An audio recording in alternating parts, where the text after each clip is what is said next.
ಸ್ವಾಗತ ಸ್ನೇಹಿತರೆ ನಮ್ಮ ಚಾನಲ್ಗೆ. ನೀವು ನಮ್ಮ ಚಾನಲ್ಗೆ ಹೊಸಬರಾಗಿದ್ದರೆ ದಯವಿಟ್ಟು ಸಬ್ಸ್ಕ್ರೈಬ್ ಮಾಡಿಕೊಳ್ಳಿ. ನನ್ನ ಹೆಸರು ಭಾಗ್ಯಮ್ಮ. ನನಗೆ ಒಂದು ಕಣ್ಣು ಮಾತ್ರ ಕಾಣಿಸುತ್ತೆ. ಜೊತೆಗೆ ಈಗ ನಾನು ವಿಧವೆ ಕೂಡ. ನನ್ನ ಗಂಡ ತುಂಬ ಕುಡುಕನಾಗಿದ್ದರಿಂದ ಮದುವೆಯಾಗಿ 5 ವರ್ಷಕ್ಕೆ ತೀರಿಕೊಂಡ. ನನಗೆ ಒಬ್ಬ ಪುಟ್ಟ ಮಗನಿದ್ದಾನೆ. ನನ್ನ ಕುಟುಂಬ ಎಂದರೆ ಈಗ ನಾನು, ನನ್ನ ಮಗ ಶಂಕರ್.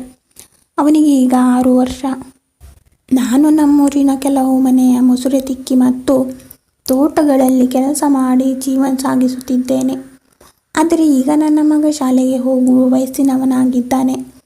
ಅವನನ್ನು ಒಂದು ಒಳ್ಳೆಯ ಸ್ಕೂಲಿಗೆ ಸೇರಿಸುವ ಆಸೆ. ಆದರೆ ನನ್ನ ಬಳಿ ಅಷ್ಟು ಹಣವಿರಲಿಲ್ಲ. ನಮ್ಮೂರಿನ ಜಮೀನ್ದಾರರ ಹತ್ತಿರ 30,000 ಸಾಲ ತೆಗೆದುಕೊಂಡೆ ಅವನ ವಿದ್ಯಾಭ್ಯಾಸಕ್ಕಾಗಿ. ಅವನು ಒಳ್ಳೆಯ ಸ್ಕೂಲಿನಲ್ಲಿ ಓದಬೇಕು, ಇಂಗ್ಲೀಷ್ನಲ್ಲಿ ಮಾತನಾಡಬೇಕು ಎಂಬ ಆಸೆ ನನಗೆ ತುಂಬ ಇತ್ತು. ನನಗೆ ಎಷ್ಟೇ ಕಷ್ಟ ಬಂದರೂ ಸರಿ, ನನ್ನ ಮಗುವಿನ ಭವಿಷ್ಯ ಕಟ್ಟಲು ನಾನು ಹಗಲು ರಾತ್ರಿ ದುಡಿದು ಅವನನ್ನು ಓದಿಸುತ್ತಿದ್ದೆ. ನನಗೆ ಯಾವ ಸಂಬಂಧಿಕರು ಹತ್ತಿರದವರು ಇಲ್ಲ. ನನ್ನ ಪರಿಸ್ಥಿತಿ ಹೀಗಾದ ಮೇಲೆ ಎಲ್ಲರೂ ನನ್ನಿಂದ ದೂರ ಇದ್ದಾರೆ.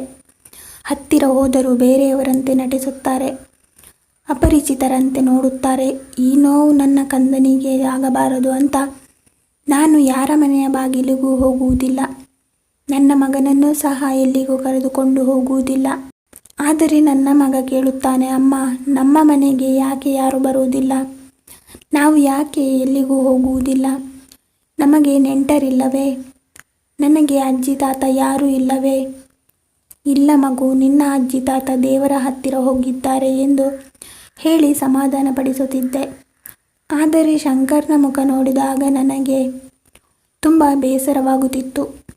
ನನ್ನ ಮಗನಿಗೆ ಕುಟುಂಬದ ಜೊತೆ ಬೆಳೆಯುವ ಅವಕಾಶ ಸಿಗಲಿಲ್ಲ. ಅವನು ಕೇಳುವ ಪ್ರಶ್ನೆಗಳಿಗೆ ನಾನು ಯಾವುದಾದರೂ ಉತ್ತರ ಕೊಟ್ಟು ಅವನನ್ನು ಹೇಗೋ ಸಮಾಧಾನಪಡಿಸುತ್ತಿದ್ದೆ. ಹೀಗೆ ಕಾಲಚಕ್ರ ಉರುಳುತ್ತಿತ್ತು. ನನ್ನ ಮಗ ಶಂಕರ್ ಬೆಳೆದು ಪ್ರೌಢಾವಸ್ಥೆ ತಲುಪಿದ. ಶಂಕರ್ ನನಗೆ ಕೇಳಿದ, ಅಮ್ಮ, ನಿನ್ನ ಒಂದು ಕಣ್ಣಿಗೆ ಏನಾಯಿತು? ಅದನ್ನು ಕೇಳಿದಾಗೆಲ್ಲ ನಾನು ಏನೋ ಒಂದು ಸುಳ್ಳು ಹೇಳಿ ತಪ್ಪಿಸಿಕೊಳ್ಳುತ್ತಿದ್ದೆ. ಯಾಕೆಂದರೆ ಅವನ ಮನಸ್ಸಿಗೆ ಕಷ್ಟ ಆಗಬಾರದು. ಜೀವನದಲ್ಲಿ ಅವನು ಒಂದು ಒಳ್ಳೆಯ ಸ್ಥಿತಿವಂತನಾಗಬೇಕು ಎಂಬ ಆಸೆ, ಹಂಬಲ ನನ್ನ ಮನಸ್ಸೊಳಗೆ ತಳವೂರಿತ್ತು. ಅದಕ್ಕಾಗಿ ನನ್ನ ಮಗನಿಗೆ ಯಾವುದಕ್ಕೂ ಕೊರತೆ ಬರದಂತೆ ನೋಡಿಕೊಳ್ಳುತ್ತಿದ್ದೆ. ಬೇರೆ ಮಕ್ಕಳು ಸೈಕಲ್ ಓಡಿಸುವುದನ್ನು ನೋಡಿ ಶಂಕರ್ ಸೈಕಲ್ ಕೊಡಿಸು ಎಂದು ದಿನ ಕೇಳುತ್ತಿದ್ದ. ಮಗ ಹಠ ಮಾಡಿದನೆಂದು ಅವರಿವರ ಬಳಿ ಸಾಲ ಮಾಡಿ ಸೈಕಲ್ ಕೊಡಿಸಿದೆ. ಹೀಗಿರುವಾಗ ನಾನು ಒಂದು ದಿನ ಶಾಲೆಗೆ ತೆರಳಿದೆ. ನನ್ನ ಮಗನ ವಿದ್ಯಾಭ್ಯಾಸ ಹೇಗೆ ನಡೆಯುತ್ತಿದೆ ಎಂದು ತಿಳಿದುಕೊಳ್ಳುವ ಆಸೆ ನನಗಿತ್ತು. ಅವನ ಶಿಕ್ಷಣದ ಬಗ್ಗೆ ಶಿಕ್ಷಕರ ಜೊತೆ ಮಾತನಾಡಿಕೊಂಡು ಬಂದೆ. ಸಮಯ ಸಾಯಂಕಾಲ ಆಗಿತ್ತು. ಶಂಕರ್ ಮನೆಗೆ ಬರುವ ಹೊತ್ತಾಗಿತ್ತು. ಶಂಕರ್ ಮನೆಗೆ ಬಂದ ತಕ್ಷಣ ಕಿರುಚಾಡಿ ರಂಪಾಟ ಮಾಡತೊಡಗಿದ. ನನಗೆ ತಕ್ಷಣ ಗಾಬರಿಯಾಯಿತು. ಹಿಂದೆಂದೂ ಈ ರೀತಿ ಶಂಕರ್ ನಡೆದುಕೊಂಡಿರಲಿಲ್ಲ. ಆಗ ನಾನು ಸಮಾಧಾನದಿಂದ ಶಂಕರ್ನ ತಲೆ ಸವರುತ್ತಾ, ಏನಾಯಿತು ಮಗನೇ ಎಂದು ಕೇಳಿದೆ. ಅಮ್ಮ, ನೀನು ನನ್ನ ಶಾಲೆಗೆ ಬರಕೂಡದು. ನಿನ್ನನ್ನು ನೋಡಿ ನನ್ನ ಫ್ರೆಂಡ್ಸ್ ನನಗೆ ಅವಮಾನ ಮಾಡುತ್ತಾರೆ, ನನ್ನನ್ನು ಅಣಕಿಸುತ್ತಾರೆ. ಜೊತೆಗೆ ನಿನ್ನಮ್ಮನಿಗೆ ಒಂದೇ ಕಣ್ಣು, ಒಕ್ಕಣ್ಣಿನ ಮಗ ಎಂದು ರೇಗಿಸುತ್ತಾರೆ. ನನ್ನನ್ನು ದಿನವೂ ಟೀಕೆ ಮಾಡುತ್ತಾರೆ ಎಂದು ಕಿರುಚಾಡಿ ಹೇಳಿಬಿಟ್ಟ. ಈ ಮಾತುಗಳನ್ನು ಕೇಳಿ ನಾನು ಕುಸಿದು ಬಿಟ್ಟೆ. ಆದರೂ ನನ್ನ ಮಗನಿಗೆ ಏನು ತಿಳಿಯಬಾರದೆಂದು ಮನಸ್ಸೊಳಗೆ ಅತೀವ ನೋವಾದ. ನನ್ನ ಮಗನಿಗೆ ಮುಜುಗರ ಆಗಬಾರದೆಂಬ ಕಾರಣಕ್ಕೆ, ಶಂಕರ್, ಇನ್ಮುಂದೆ ನಾನು ನಿನ್ನ ಶಾಲೆಗೆ ಬರಲಾರೆ. ಇದರ ಬಗ್ಗೆ ನೀನು ಚಿಂತೆ ಮಾಡಬೇಡ, ನಿನ್ನ ಮನಸ್ಸಿಗೆ ಏನೋ ನೋವು ಹಚ್ಚಿಕೊಳ್ಳಬೇಡ ಎಂದು ಸಮಾಧಾನ ಮಾಡಿ ರಾತ್ರಿ ಮಲಗಿರುವಾಗ ನನ್ನ ಕಣ್ಣೀರು ಧಾರಾಕಾರವಾಗಿ ಹರಿಯುತ್ತಿತ್ತು. ನನ್ನ ನೋವನ್ನು ಯಾರಿಗೂ ಹೇಳಲಾಗುತ್ತಿಲ್ಲ. ಆ ದೇವರಿಗೂ ನನ್ನ ನೋವು ತಿಳಿಯುತ್ತಿಲ್ಲ. ನನ್ನ ಮಗನೇ ಈ ರೀತಿ ಅರ್ಥ ಮಾಡಿಕೊಂಡಿದ್ದಾನೆ ಎಂದು ರಾತ್ರಿ ಇಡೀ ಆಳತೊಡಗಿದೆ. ಶಂಕರ್ ಬೆಳೆದು ದೊಡ್ಡವನಾಗಿ ಕಾಲೇಜಿಗೆ ಸೇರಬೇಕಿತ್ತು. ನನಗೆ ಬರುತ್ತಿದ್ದ ಕೆಲಸದ ದುಡ್ಡು ಕಾಲೇಜಿಗೆ ಕಟ್ಟಲು ಸಾಕಾಗುತ್ತಿರಲಿಲ್ಲ. ಮತ್ತೊಮ್ಮೆ ಜಮೀನ್ದಾರರ ಬಳಿ ಸಾಲ ಕೇಳಲು ಹೋದೆ. ಹಳೆಯ ಸಾಲ ಬಾಕಿ ಇದೆ ಎಂದು ಅವರು ನನಗೆ ಸಾಲ ಕೊಡಲು ನಿರಾಕರಿಸಿದರು. ನನ್ನ ಕಿವಿಯ ಓಲೆಗಳನ್ನು ಮಾರಿ ನನ್ನ ಮಗನ ಕಾಲೇಜಿಗೆ ದುಡ್ಡು ಕಟ್ಟಿದೆ. ಆದರೆ ಇದು ಯಾವುದನ್ನು ನಾನು ಶಂಕರಿಗೆ ತಿಳಿಸುತ್ತಿರಲಿಲ್ಲ. ಅವನು ಓದಿನ ಕಡೆ ಗಮನ ಕೊಡಲಿ, ನನ್ನ ಬಗ್ಗೆ ಚಿಂತೆ ಮಾಡಿದರೆ ಅವನು ನೊಂದುಕೊಳ್ಳುತ್ತಾನೆ ಎಂದು. ಶಂಕರ್ ಓದುವುದರಲ್ಲಿ ಸ್ವಲ್ಪ ಮಟ್ಟಿಗೆ ಚೆನ್ನಾಗಿ ಓದುತ್ತಿದ್ದ.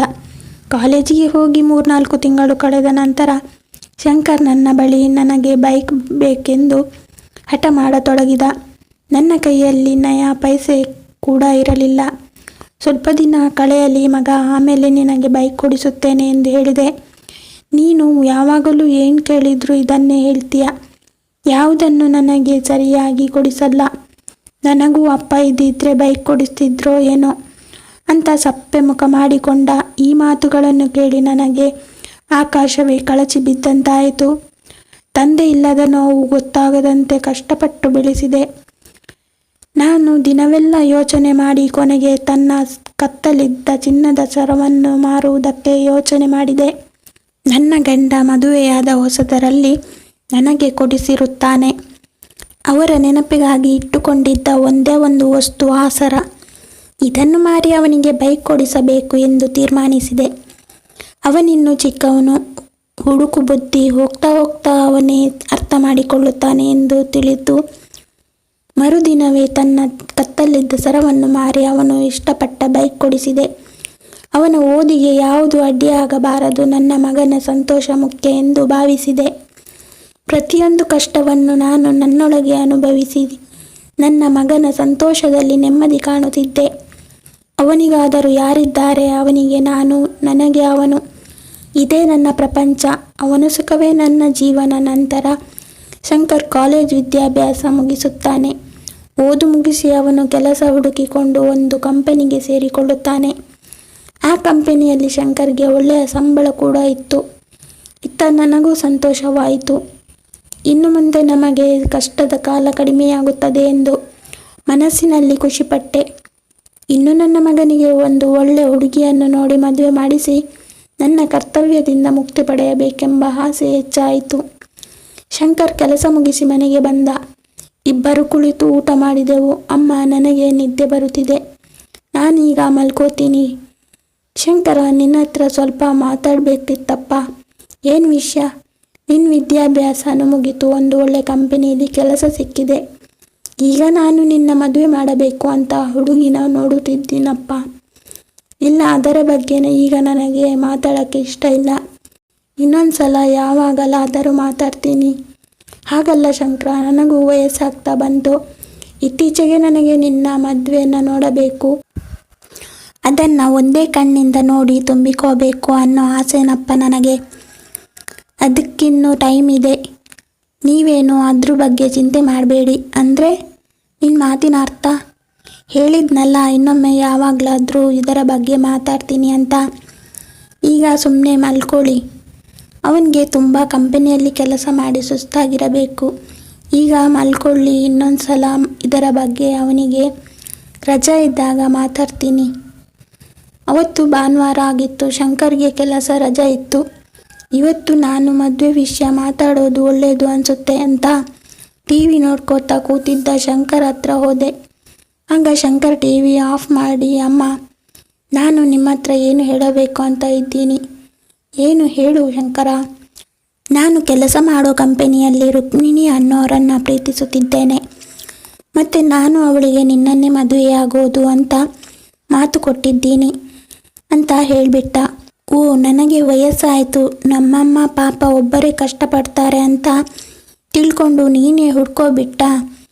ಆಯಿತು ಮಗನೇ, ನಿನ್ನ ಇಷ್ಟಪಟ್ಟಿರೋ ಹುಡುಗಿನೇ ನೀನು ಮದುವೆಯಾಗು ಅಂತ ಹೇಳಿ ವಯಸ್ಸಿಗೆ ಬಂದ ಮಗನಿಗೆ ಎದುರು ಮಾತಾಡಿ ಮನಸ್ಸು ನೋಯಿಸೋದು ಬೇಡ ಎಂದು ಅದಕ್ಕೂ ಒಪ್ಪಿದೆ. ಮಗನ ಆಸೆಯಂತೆ ಅವನಿಷ್ಟಪಟ್ಟ ಹುಡುಗಿ ರುಕ್ಮಿಣಿ ಜೊತೆ ಮದುವೆ ಮಾಡಿದೆ. ರುಕ್ಮಿಣಿ ನನ್ನ ಜೊತೆ ಮೊದಲೆಲ್ಲ ಚೆನ್ನಾಗಿದ್ದಳು. ದಿನಗಳು ಕಳೆದಂತೆ ನನ್ನಿಂದ ಸ್ವಲ್ಪ ದೂರ ಸರಿತಾ ಹೋದಳು. ಆದರೆ ನಾನಂತೂ ಮಗಳ ಹಾಗೆ ನೋಡುತ್ತಿದ್ದೆ. ಕೆಲವು ಮಾತುಗಳಿಂದ ನನ್ನನ್ನು ಯಾರನ್ನೋ ಬೈಯುವ ಥರ ಬೈತಿದ್ಲು. ನನ್ನ ಮೇಲಿನ ಬೇಸರದಿಂದ ಪಾತ್ರೆಗಳು ಮತ್ತು ಬಟ್ಟೆಗಳನ್ನು ಜೋರಾಗಿ ಬಿಸಾಕುತ್ತಿದ್ದಳು. ಆದರೂ ನಾನು ಏನನ್ನೂ ಮಾತನಾಡುತ್ತಿರಲಿಲ್ಲ.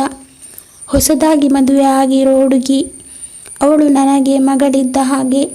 ಅವಳು ಒಂದು ತಪ್ಪು ಮಾಡಿದರೂ ನಾನು ಅವಳನ್ನು ನೋಯಿಸಬಾರದು ಅಂದುಕೊಂಡೆ. ಹಾಗೆ ನಡೆದುಕೊಂಡೆ. ಒಂದು ದಿನ ರಾತ್ರಿ ಅವರ ರೂಮಿಂದ ಸ್ವಲ್ಪ ಜೋರು ಮಾತುಗಳು ಕೇಳಿಸಿತು. ಯಾವ ವಿಷಯದ ಬಗ್ಗೆ ಅಂತ ಸ್ಪಷ್ಟವಾಗಿ ಗೊತ್ತಾಗಲಿಲ್ಲ. ಗಂಡ ಹೆಂಡತಿ ವಿಷಯ, ಕೆಲಸದ ವಿಷಯ ಮಾತಾಡ್ಕೋತಾ ಇರ್ಬೋದು ಅಂತ ನಾನು ಸುಮ್ಮನೆ ಆದೆ. ಮರುದಿನ ಬೆಳಿಗ್ಗೆ ರುಕ್ಮಿಣಿ ಶಂಕರ್ ಕೆಲಸಕ್ಕೆ ಹೋಗುವ ಸಮಯದಲ್ಲಿ ಬೇರೆ ಮನೆಯ ವಿಷಯದ ಬಗ್ಗೆ ಮಾತನಾಡುತ್ತಿದ್ದಳು. ಶಂಕರ್ ಕೆಲಸಕ್ಕೆ ಹೋದ ಮೇಲೆ ನಾನು ರುಕ್ಮಿಣಿ ಹತ್ರ ಹೋಗಿ, ರುಕ್ಮಿಣಿ, ಎಲ್ಲ ಸರಿ ಇದೆ ಅಲ್ವಾ ಅಮ್ಮ? ನಿನಗೆ ಏನಾದರೂ ಬೇಜಾರಾಗುವಂಥದ್ದು ಆಗಿದೆಯಾ ಅಂತ ಕೇಳಿದೆ. ಆ ರೀತಿ ನಾನೇನು ಹೇಳಿಲ್ಲ ನಿಮ್ಮ ಹತ್ರ. ಅಲ್ಲಮ್ಮ, ಬೇರೆ ಮನೆ ಮಾಡೋಣ ಅಂತ ಹೇಳ್ತಿದ್ದದ್ದು ಕೇಳಿಸಿತಮ್ಮ. ನಿಮಗೆ ಕದ್ದು ಕೇಳಿಸಿಕೊಳ್ಳುವ ಬುದ್ಧಿ ಇದೆಯಾ? ಇಲ್ಲ ರುಕ್ಮಿಣಿ, ನಾನು ಕದ್ದು ಕೇಳಿಸಿಕೊಂಡಿಲ್ಲ. ಶಂಕರ ಕೆಲಸಕ್ಕೆ ಹೋಗ್ತಿರುವಾಗ ಬಾಗಲ ಹತ್ರ ಹೇಳ್ತಿದ್ದದ್ದು ಕೇಳಿಸ್ತಮ್ಮ. ಅದಕ್ಕೆ ಕೇಳಿದೆ. ಈ ಮನೆಯಲ್ಲಿ ನನ್ನ ಗಂಡನ ಹತ್ರ ನಾನು ಮಾತಾಡಬೇಕಾದರೂ ಇನ್ಮೇಲೆ ಎಲ್ಲಿ ಮಾತಾಡಬೇಕು ಅಂತ ಯೋಚನೆ ಮಾಡಬೇಕು. ನಿನಗೆ ಇಲ್ಲೇನಾದರೂ ತೊಂದರೆ ಆಗ್ತಿದ್ಯಾ ಅಂತ ಕೇಳಿದೆ ಅಷ್ಟೇ. ನನ್ನಿಂದ ಇನ್ಮುಂದೆ ಆಗಲ್ಲಮ್ಮ, ಬಾ ತಿಂಡಿ ತಿನ್ನು. ಆದರೆ ರುಕ್ಮಿಣಿ ಗಂಡನಿಗೆ ದಿನವೂ ಬೇರೆ ಮನೆ ಮಾಡುವ ಬಗ್ಗೆ ಪೀಡಿಸ್ತಿದ್ಲು. ಹೆಂಡತಿ ಆಸೆಯಂತೆ ಶಂಕರ್ ಸಿಟಿಯಲ್ಲಿ ಹೊಸ ಮನೆ ಮಾಡಿದ್ದು ಆಯಿತು. ಎಲ್ಲರೂ ಆ ಮನೆಗೆ ಶಿಫ್ಟ್ ಆದರು. ಹೊಸ ಮನೆಯಲ್ಲಿ 2-3 ದಿನ ಕಳೀತಿದ್ದಂತೆ ರುಕ್ಮಿಣಿಗೆ ಒಕ್ಕಣ್ಣಿನ ಅತ್ತೆ ಅವರ ಜೊತೆ ಆ ಮನೆಯಲ್ಲಿರುವುದು ಇಷ್ಟವಿರಲಿಲ್ಲ. ಮತ್ತೆ ತನ್ನ ಗಂಡನಿಗೆ ಈ ವಿಷಯವಾಗಿ ಮಾತಾಡ್ತಿದ್ಲು. ಹೆಂಡತಿಯ ಮಾತನ್ನು ಕೇಳಿ ಶಂಕರ್ ಯಾವುದೋ ಒಂದು ನೆಪ ಹೇಳಿ ನಾವು ವಾಸಿಸುತ್ತಿದ್ದ ಹಳೆಯ ಮನೆಗೆ ಕರೆದುಕೊಂಡು ಹೋದ. ಮಗನೇ, ಇಲ್ಲಿಗೆ ಕರ್ಕೊಬಂದಿದ್ಯಾ? ಹಳೆಯದೆಲ್ಲ ನೆನಪಾಯ್ತಾ? ಒಮ್ಮೆ ನೋಡ್ಕೊಂಡು ಹೋಗೋಣ ಅಂತ ಕರ್ಕೊಂಡು ಬಂದ. ನಾನು ಯಾವುದನ್ನು ಮರೆತಿಲ್ಲ ಶಂಕರ. ನಾನು ಅಲ್ಲಿದ್ದರೂ ಈ ಮನೆಯಲ್ಲಿ ನೀನು ಬದುಕಿದ್ದು ನೆನಪು ಸದಾ ನನ್ನ ಮನಸ್ಸಲ್ಲಿ ಆಗಾಗ ಬಂದು ಹೋಗಿರುತ್ತೆ. ಆಗ ನನಗೆ ಮತ್ತೊಂದು ಶಾಕ್ ಎದುರಾಗಿತ್ತು. ಶಂಕರ್, ಇಲ್ಲಮ್ಮ, ಇನ್ಮುಂದೆ ನೀವು ಇಲ್ಲೇ ಇರ್ತೀರ. ಸಾಯಂಕಾಲ ನಾನು ಆಫೀಸ್ ಮುಗಿಸಿಕೊಂಡು ಬರುವಾಗ ನಿಮ್ಮ ಬಟ್ಟೆ ಎಲ್ಲ ತಗೊಂಡು ಬರ್ತೀನಿ. ಈ ಮಾತುಗಳನ್ನು ಕೇಳಿ ಗರಬಡಿದವಳಂತೆ ನಿಂತು ಬಿಟ್ಟೆ. ನನಗೆ ಮಾತುಗಳೇ ಬರದಂತಾಯಿತು. ಶಂಕರ್ ನನ್ನನ್ನು ಅಲ್ಲಿ ಬಿಟ್ಟು ಹೊರಟು ಹೋದ. ಮಗನ ಆಸೆ ನನ್ನ ಆಸೆ ಅಂತ ತಿಳಿದುಕೊಂಡು ಸಾಲ ಸೂಲ ಮಾಡಿ ನನ್ನ ಹತ್ರ ಇದ್ದಿದ್ದೆಲ್ಲ ಮಾರಿ ಇವನ ವಿದ್ಯಾಭ್ಯಾಸಕ್ಕೆ, ಅವನ ಆಸೆಗಳಿಗೆ ಸುರಿದೆ. ಬಿಡಿಗಾಸು ಕೂಡಿಡಲಿಲ್ಲ. ನನ್ನ ಬಗ್ಗೆ ನಾನು ಯಾವತ್ತೂ ಯೋಚನೆ ಮಾಡಲಿಲ್ಲ. ಏನಾಗ್ತಿದೆ ಅಂತ ತಲೆ ಮೇಲೆ ಕೈ ಹೊತ್ತು ಕುಳಿತುಕೊಂಡೆ. ಆಗಲೂ ಸಹ ಮಗ ಸೊಸೆ ಚೆನ್ನಾಗಿರಲಿ ಅಂತ ಬಯಸಿದೆ. ಶಂಕರ್ ವಾರಕ್ಕೊಮ್ಮೆ ಬಂದು ಸ್ವಲ್ಪ ದುಡ್ಡು ಕೊಟ್ಟು ಹೋಗ್ತಿದ್ದ. ಕೆಲವು ತಿಂಗಳುಗಳು ಕಳೆದ ನಂತರ ಶಂಕರ್ ಬರುವುದು ಅಪರೂಪವಾಗಿ ಹೋಯಿತು. ಆಗ ನನಗೆ ಕೆಲಸ ಮಾಡುವ ಶಕ್ತಿಯೂ ನನ್ನಲ್ಲಿ ಇರಲಿಲ್ಲ. ಒಂದು ಹೊತ್ತಿನ ಊಟಕ್ಕೂ ಶಂಕರ್ ದಾರಿಯನ್ನು ಕಾಯುವ ಪರಿಸ್ಥಿತಿ ಬಂದಿತು. ಆಗ ಯೋಚನೆ ಮಾಡಿದೆ, ಅವನು ಕೆಲಸದ ಒತ್ತಡದಿಂದ ಈ ಕಡೆ ಬರೋಕೆ ಆಗಿಲ್ಲವೇನೋ. ನಾನೇ ಹೋಗಿ ನೋಡ್ಕೊಂಡು ಬರೋಣ ಅಂತ ಮನೆ ಹತ್ರ ಹೋದೆ. ಮನೆ ಒಳಗಡೆ ಕಾಲಿಟ್ಟಿದ್ದಂಗೆ ರುಕ್ಮಿಣಿ ಯಾರನ್ನೋ ಬೈಯೋ ಥರ ನನ್ನ ಬೈಯೋದಕ್ಕೆ ಶುರು ಮಾಡಿಕೊಂಡ್ಳು. ಅನ್ನಬಾರದ ಮಾತುಗಳನ್ನು ಆಡಿದಳು. ಕೇಳಬಾರದ ಮಾತುಗಳನ್ನೆಲ್ಲ ನಾನು ಕೇಳಿ ಆಯಿತು. ನನ್ನನ್ನು ಚುಚ್ಚಿ ಹೀಯಾಳಿಸಿ ಮಾತನಾಡಿದಳು. ಆಗ ನಾನು ಒಂದು ದೃಢ ನಿರ್ಧಾರಕ್ಕೆ ಬಂದೆ. ನಾನು ಇನ್ನು ಮುಂದೆ ಉಪವಾಸದಿಂದ ಸತ್ತರೂ ಮಗನ ಮನೆಗೆ ಮತ್ತೊಮ್ಮೆ ಕಾಲಿಡಲಾರೆ ಎಂದು ಮನಸ್ಸಿನಲ್ಲಿ ದೃಢ ಸಂಕಲ್ಪ ಮಾಡಿದೆ. ಸೀದಾ ಮನೆಗೆ ಬಂದು ಬಿಟ್ಟೆ. ಮಗನಿಗೆ ಸೂಜಿ ಕಣ್ಣಿನಷ್ಟು ನೋವಾಗಬಾರದೆಂದು ನನ್ನ ಮಡಿಲಿನೊಳಗೆ ಜೋಪಾನವಾಗಿ ಕಾಪಾಡಿದೆ. ದಿನ ಕಳೆದಂತೆ ನಾನು ಹಾಸಿಗೆ ಹಿಡಿದು ಬಿಟ್ಟೆ. ಯಾವ ಮಟ್ಟಿಗೆ ಎಂದರೆ ಮೇಲೆ ಏಳಲಾರದಷ್ಟು ಸ್ಥಿತಿಗೆ ತಲುಪಿದೆ. ಅನ್ನ ನೀರು ಏನನ್ನೂ ಸೇವಿಸಲು ಸಾಧ್ಯವಾಗಲಿಲ್ಲ. ಅಕ್ಕಪಕ್ಕದ ಮನೆಯವರು 1-2 ದಿನ ಬಂದು ಹೋಗಿ ನೋಡಿಕೊಂಡರು. ಎಷ್ಟು ದಿನ ಅಂತ ಪಾಪ ಅವರು ನನ್ನ ನೋಡೋಕ್ಕೆ ಬರ್ತಾರೆ. ನಂತರ ಅವರು ಬರುವುದು ಕಡಿಮೆಯಾಯಿತು. ಯಾವುದೇ ವಿಷಯವನ್ನು ನನ್ನ ಮಗನಿಗೆ ತಿಳಿಸಲಿಲ್ಲ. ಶಂಕರ್ ಆಫೀಸಿನಲ್ಲಿ ಕೆಲಸ ಮಾಡ್ತಿದ್ದಾಗ ಅವನಿಗೆ ಒಂದು ಫೋನ್ ಕಾಲ್ ಬರುತ್ತೆ. ಶಂಕರ್, ನೀನು ಅರ್ಜೆಂಟಾಗಿ ನಿಮ್ಮ ಊರಿನ ಮನೆ ಹತ್ರ ಬಾರಪ್ಪ ಅಂತ. ಪಕ್ಕದ ಮನೆಯವರು ಫೋನಲ್ಲಿ ಹೇಳ್ತಾರೆ, ಇಲ್ಲ ಅಂಕಲ್, ನಾನು ಕೆಲಸದಲ್ಲಿ ಸ್ವಲ್ಪ ಬ್ಯುಸಿ ಇದ್ದೇನೆ.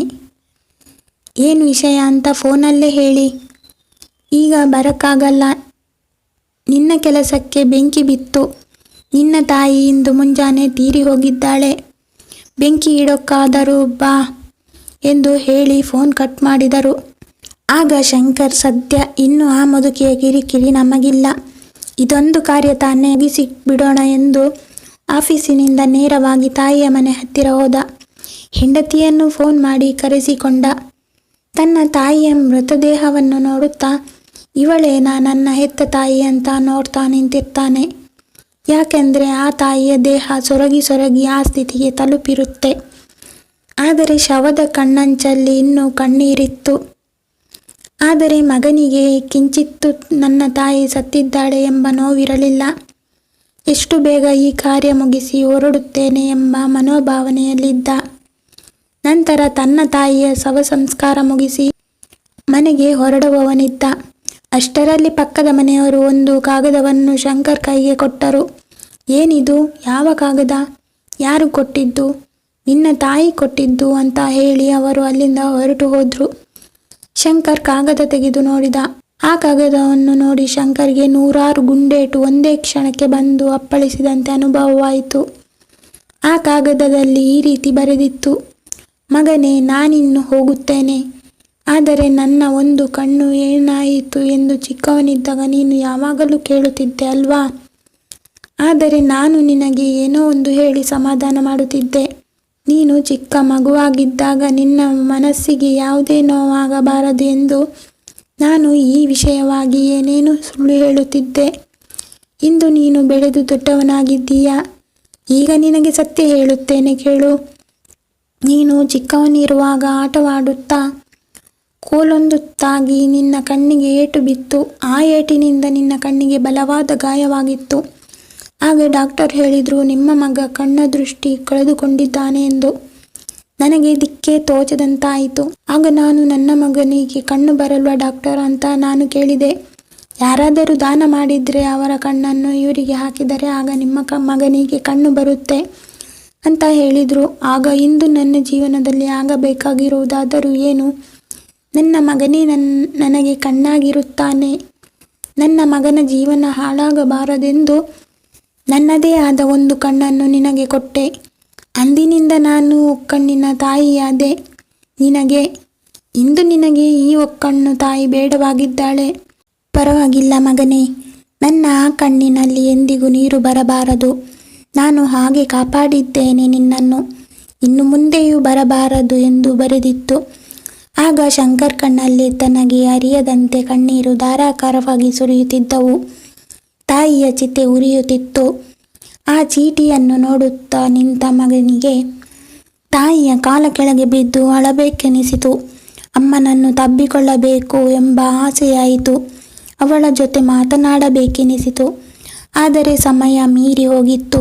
ಆ ಮಹಾದಾನಿ ಕರುಣಾಮಯಿ ತಾಯಿ ಈ ಭೂಮಿಯಿಂದ ಬಹುದೂರ ಸಾಗಿ ಗಗನದಲ್ಲಿ ಮಿಂಚುವ ತಾರೆಯಂತೆ ಹೊಳೆಯುತ್ತಿದ್ದಾಳೆ.